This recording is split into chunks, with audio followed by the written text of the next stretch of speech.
So dito mga ka-idol, pag-usapan natin kung paano magpaparecover ng talong. So nakikita nyo mga ka-idol, nung nakarang video natin, ito ay walang-wala na talaga. So ito, pinutulan ko to idol para makaka-recover. So nakita nyo idol, ay okay na talaga. So dito,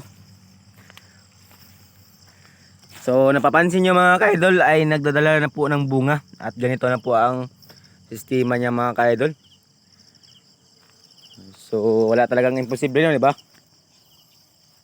Oh. Ganito na po sila ngayon. Ang kailangan talaga dito yung tiyaga at diskarte kung paano ipaparecover yung mga tinatanim na talong. So unang-unang idol, ang ginagawa ko, napapansin ko sa area idol na medyo maliit na talaga yung dahon habang tumatanda yung mga tinatanim na talong. So ang ginagawa ko mga ka-idol, nakita nyo, ay pinutulan ko na lang po sa yung puno mga idol. Tapos yun, inaabonuhan ko. So ang paggamit ko ng abono mga ka-idol, unang gamit ko dito sa pag-aabono nung pinutulan ko ay triple 14 at saka 1620.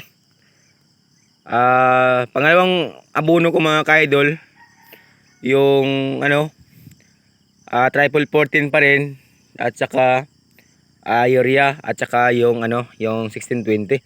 Pinagmix ko lang yan mga ka-idol at 2 kilong triple 14 at saka 1 kalating kilo sa 1620 at saka urea. So yun po ang timpla ko idol sa pag-abono dito. So ganito na po ang nangyari mga ka-idol. So yan. O diba? Nag-start na po siya na namulaklak ulit. So ganyan lang po kung paano magpaparecover. Kasi mahirap ngayon mga ka-idol kung wala tayong diskarte dito.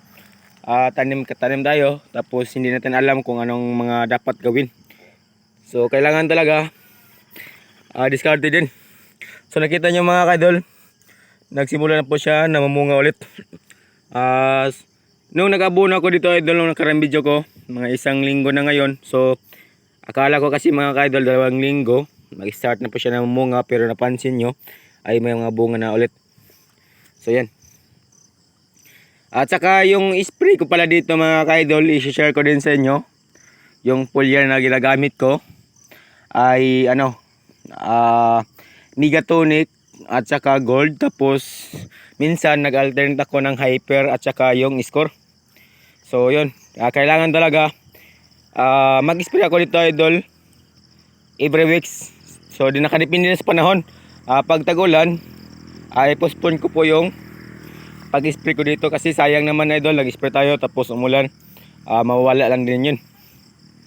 At yun,